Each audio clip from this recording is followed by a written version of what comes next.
আজকে আমি কচুর মহামন্ত্রী বানাবো। তার জন্য কচুগুলোকে সব আগে ছাড়িয়ে নিয়েছি। ছাড়িয়ে নিয়ে দেখো পিস পিস করে নিয়েছি, কেটে নিয়েছি। আমি দেখাচ্ছি আর একটা কাটা তোমাদেরকে। আমি এক হাতে ফোন ধরে আছি, দাঁড়াও। কচুটা ঠিক আমি এক হাতে আছি বলে দেখাতে পারছি না। কচুটা এরকম করে তোমরা সাইড থেকে কেটে কেটে নেবে। দেখো সব কচুগুলোই আমি এইভাবেই কেটে নিয়েছি। দেখো আজকে মহামন্ত্রী বানাবো কচুর, পুরো নিরামিষ ফুল রেসিপি। এটা ইসকনের বিখ্যাত রেসিপি। তোমরা দেখো প্রথম থেকে লাস্ট পর্যন্ত ভিডিওটা, কীভাবে আমি মহামন্ত্রী রান্নাটা করছি কচুর। দেখো সমস্ত কচুগুলো এইভাবে আমি কেটে নিয়েছি। এখানে জল বসিয়েছি, আমি জলে একটু সিদ্ধ করে নেবো। হালকা অল্প একটু হলুদ গুঁড়ো দেবো।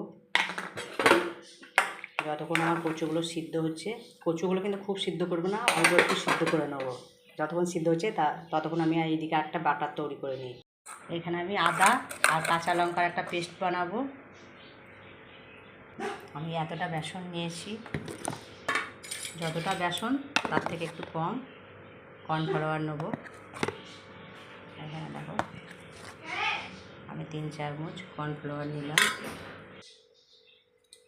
নুন দিলাম, কালো জিরা অল্প, হলুদ গুঁড়ো, লঙ্কা গুঁড়ো সব দিয়ে একটা ভালো করে মিক্স করে বাটার তৈরি করে নেব।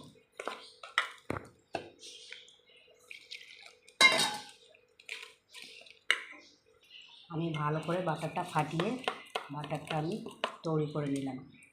এইভাবে তৈরি করে নিতে হবে। এখানে ব্যান্ডের সাহায্যে টমেটোটা ঘষে নিতে হবে। আর একটু টক দই ফাটিয়ে নেবো। ভালো করে টক দইটা একটু ফাটিয়ে নিলাম।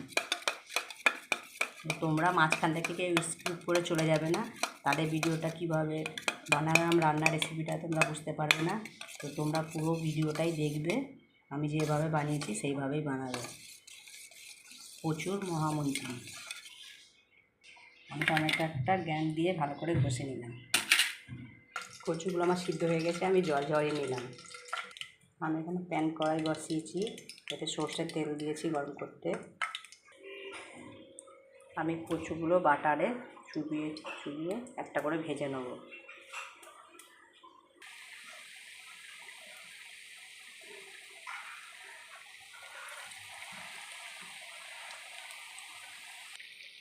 আমি সবগুলো বাটারে চুবিয়ে দিয়ে দিলাম তেলের মধ্যে।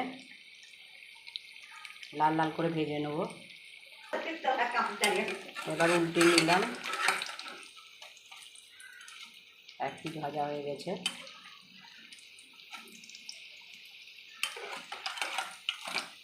আর এক পিঠ উল্টে নিলাম।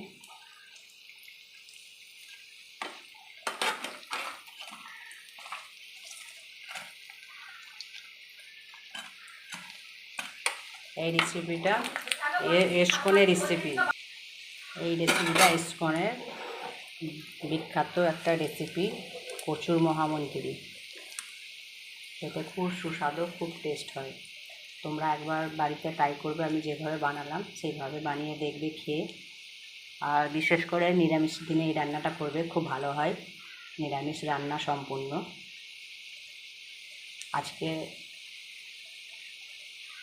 আমার ভাজা হয়ে গেছে, আমি এগুলো উঠিয়ে নেব। আমি ভেজে তুলে নিলাম। ভাজার মধ্যে ওই তেলেই আমি একটু পাঁচফোড়ন দিলাম, তেজপাতা আর গোটা এলাচ, লং, দারচিনি ফোড়ন দিলাম। তারপর টমেটোটা দিলাম বেটে রাখা। একটু হিং দিয়ে দিলাম। নিরামিষ রান্না হিং দিলে খুব ভালো লাগে, তাই হিং দিলাম। এবার আদা কাঁচা লঙ্কা বাটাটা দিয়ে দিলাম।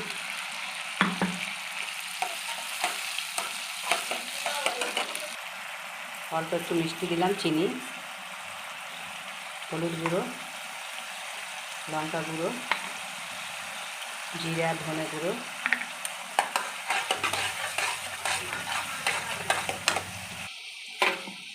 কেটে রাখা টক দইটা দিয়ে দিলাম।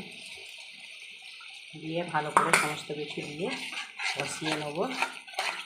তারপর ওইটা দিয়ে হালকা আঁচে নেড়ে নিতে হবে, বেশি আঁচ থাকলে খেতে যাবে।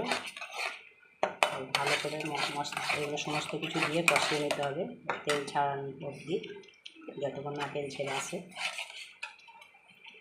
আমার ভালো করে কষানো হয়ে গেছে, মশলা থেকে তেল ছেড়ে গেছে। এবার আমি জল দিয়ে দিলাম।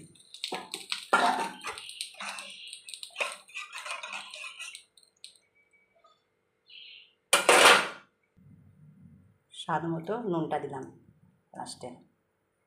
আমার ঝোলটা ফুটে উঠেছে, এবার ভেজে রাখা বাটি কচুগুলো আমি দিয়ে দিলাম।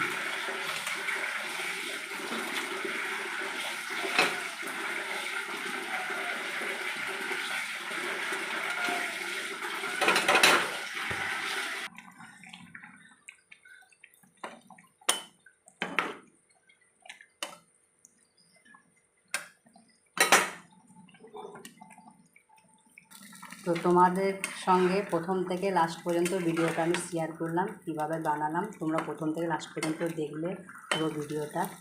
তো এইভাবেই তোমরা পুরো নিরামিষ রেসিপি বানাবে বাড়িতে। তো তোমাদের যদি ভালো লেগে থাকে আমার এই নিরামিষ রান্নাটা, তো অবশ্যই একটা লাইক কমেন্ট শেয়ার দিয়ে পাশে থাকবে। আর পাশের বটনটা ইউটিউবের যে বেলটা বাজিয়ে দিবে, যাতে নতুন কোনো ভিডিও বানালে তোমাদের কাছে সবার আগে নোটিফিকেশানটা চলে যায়। আর ভালো লাগলে অবশ্যই একটা লাইক কমেন্ট শেয়ার দিয়ে পাশে থাকবে। তো নামাবার সময় আমি অল্প একটু গাওয়া ঘি দিয়ে দিলাম। তো আমার রান্না কমপ্লিট, আমি গ্যাসটা অফ করে দিলাম।